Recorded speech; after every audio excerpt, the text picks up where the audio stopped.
হজের বিধান হযরত আদম আলাইহিস সালাম থেকে চলে আসছে। যেদিন বাইতুল্লাহর ভিত্তি স্থাপন করা হয়েছে সেদিন থেকেই বাইতুল্লাহর জিয়ারত এবং তওয়াফ শুরু হয়েছে। কোনোদিন বন্ধ হয়নি, আর কোনোদিন কিয়ামত পর্যন্ত বন্ধ হবে না। বিভিন্ন সময় বিভিন্ন কারণে বাইতুল্লাহ বিধ্বস্ত হয়েছে এবং পুনরায় নির্মাণ করতে হয়েছে। পয়গম্বর নূহ আলাইহিস সালামের মহাপ্লাবনের সময় বাইতুল্লাহর প্রাচীর উঠিয়ে নেওয়া হয়েছিল।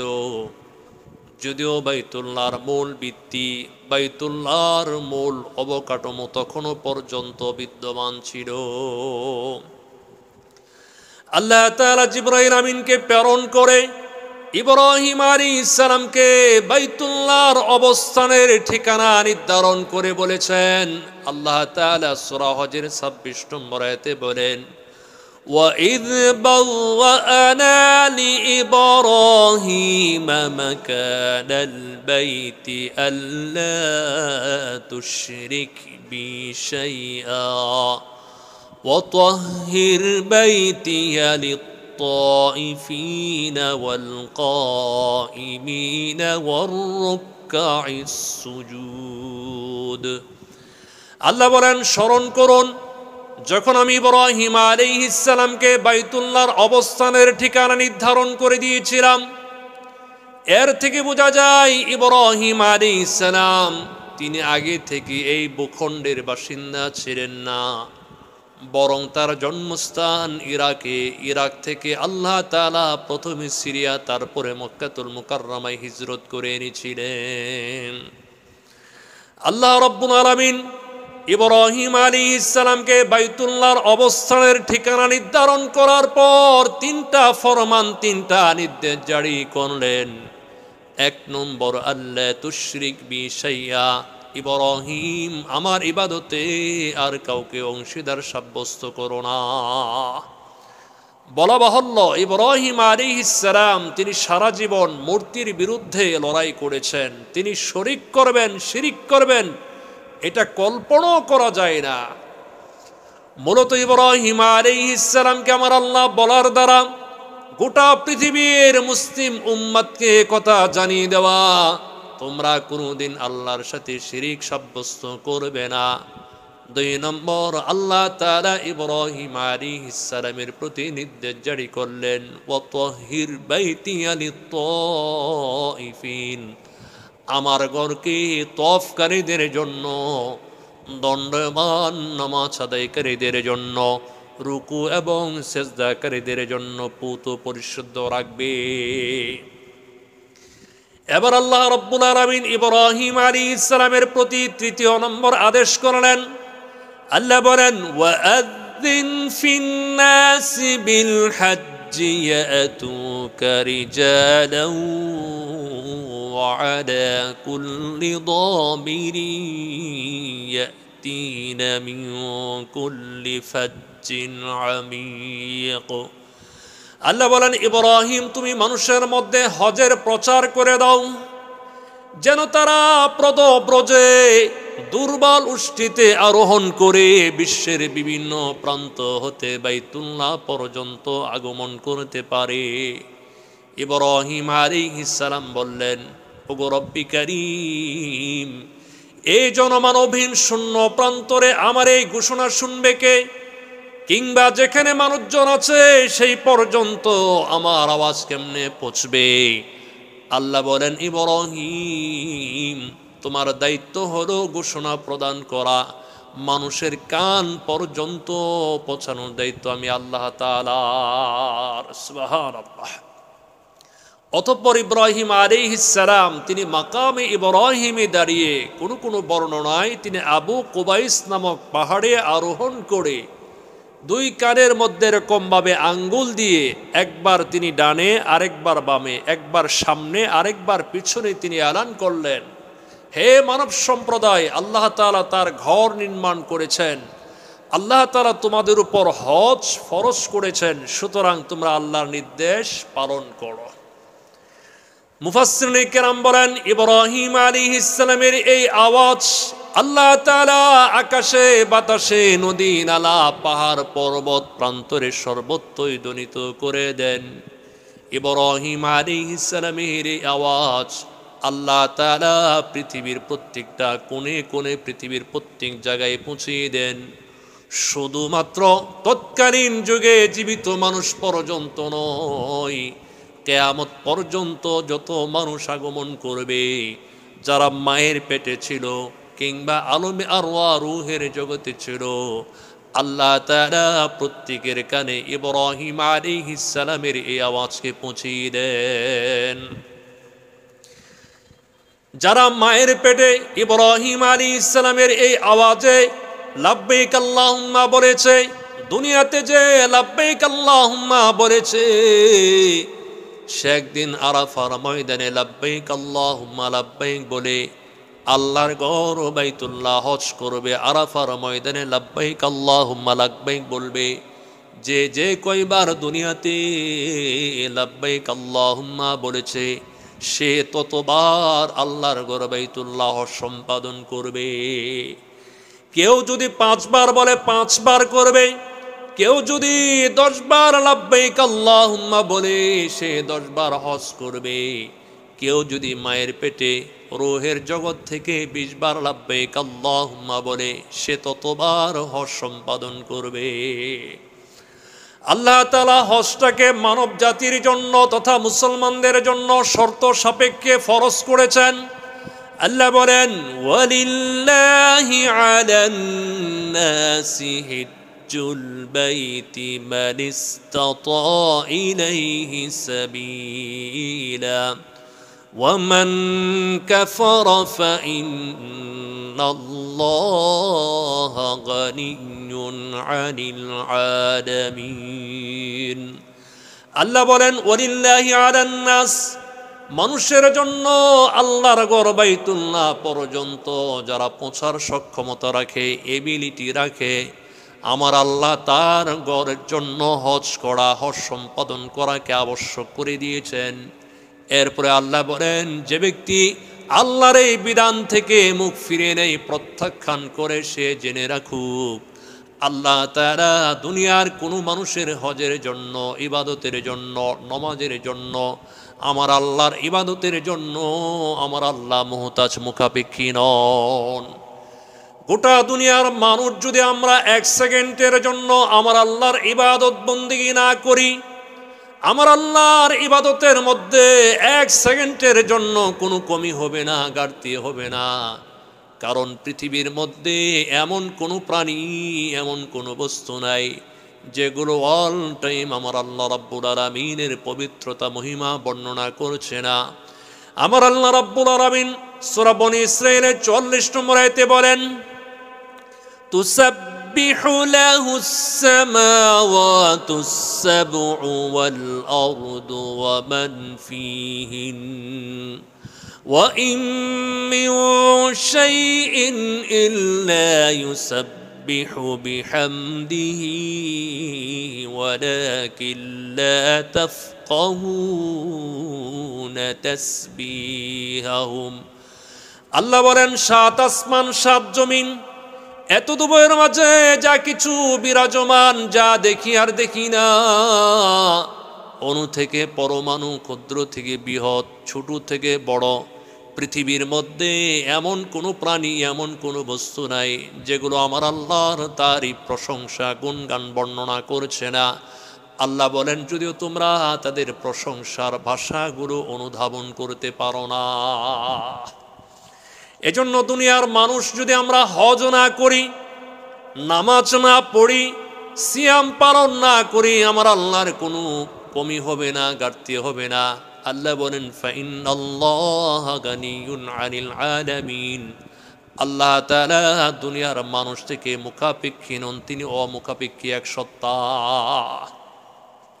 তাহলে হজের জন্য 1 নম্বর শর্ত হচ্ছে মুসলমান হতে হবে, 2 নম্বর প্রাপ্তবয়স্ক হতে হবে, 3 নম্বর হচ্ছে সুস্থ থাকা, 4 নম্বর স্বাধীন মুসলমান হওয়া, 4 নম্বর বাইতুল্লাহ পর্যন্ত যাওয়ার সামর্থ্য থাকা। সামর্থ্যের ব্যাখ্যায় বলা হয়েছে যে সংশ্লিষ্ট ব্যক্তির নিকট মৌলিক প্রয়োজন এবং পারিবারিক ব্যয়ভার বহন করার পর বাইতুল্লাহ পর্যন্ত যাতায়াত করা, আসা যাওয়া, হোটেল খরচ এবং দেশে প্রত্যাবর্তন করার পর নিজের পরিবার পরিজনের যে ব্যক্তি ব্যয়ভার গ্রহণ করতে পারে, এই শর্তের সঙ্গে যারা মাহারাম মহিলারা যারা হজ করতে যান তাদের জন্য অবশ্যই মাহারাম পুরুষ সঙ্গী বা সাথে নিয়ে যাওয়া। আমাদের দেশে অনেকেই হজের ক্ষেত্রে আমাদের একটু ইমোশনাল হয়ে যায়। আমরা মাহারাম পুরুষ ছাড়া অনেক মা বোনেরা হজ করতে চলে যাই, অনেকে খালুর সাথে, দুলাভাইয়ের সাথে, ফুফার সাথে, অনেকে আবার বান্ধবীর স্বামীর সাথে হজ করতে যায়। মনে রাখবেন, এই জাতীয় হজ যদি মহিলারা মাহারাম পুরুষ ছাড়া হজে যান, আল্লাহ তাআলা তাদের হজ কখনো কবুল করে নেবেন না। এর সাথে সাথে আরেকটা গুরুত্বপূর্ণ বিষয় হলো রাস্তা নিরাপদ থাকা। এই শর্ত মেনটেন যদি পাওয়া যায়, শর্তগুলো যদি পূরণ হয়, এরপরও যে ব্যক্তি হজ সম্পাদন করবে না, নবী আলাইহিস সালাম বলেছেন, সে চাই ইহুদি হয়ে মরুক কিংবা খ্রিস্টান হয়ে মরুক, আমি নবী এই ব্যাপারে কোনো পরোয়া করি না। নাউযুবিল্লাহি মিন যালিক। সম্মানিত হাজিরিন, আল্লাহ তাআলা যে ব্যক্তি হজে গমন করেন, আল্লাহ যাকে হজ্জে মাবরুর নসিব করেন, হজ্জে মাবরুর কবুল হজ নসিব করেন, সে ব্যক্তি আমলি ময়দানে জিরো থেকে হিরো হয়ে যায়। একজন হাজি হজের উসিলায় পুণ্যভূমি মদিনায় জিয়ারতে ধন্য হন। মদিনাকে আমার আল্লাহ তাআলা আরদুল্লাহিল মুকাদ্দাসা, পুণ্যভূমি, পবিত্র ভূমি বলে আখ্যায়িত করেছেন। মদিনার ভূমি আল্লাহর হাবিবের কদম মোবারক চুম্বন করে ধন্য হয়েছে। আল্লাহর নবী, বিশ্ব নবী আলাইহিস সালাম মদিনাকে এত বেশি মহব্বত করতেন, ভালোবাসতেন, মদিনার দুলুবালি আল্লাহর হাবিবের চেহারা মুবারকে পড়লে নবী আলাইহিস সালাম তিনি পরিষ্কার করতেন না। এ কারণে সমস্ত সাহাবে কেরাম, ইমাম মালিক রাহমাতুল্লাহ আলাইহি সব সময় আল্লাহর কাছে কাইমনোবাক্যে তিনটা দোয়া করতেন। এর মধ্যে অন্যতম একটা গুরুত্বপূর্ণ দোয়া হলো ওয়াদাফনু ফি বালদাতি রাসূলিল্লাহ, নবীজির পবিত্র শহর মদিনার মাটিতে মৃত্যুবরণ করে কবরস্থ হওয়া।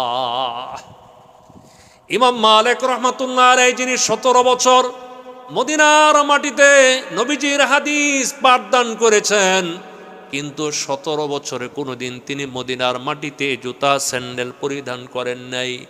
ইমাম মালিক রাহমাতুল্লাহি আলাইহি মদিনার মাটিতে কোনোদিন তিনি থুতু নিক্ষেপ করেন নাই।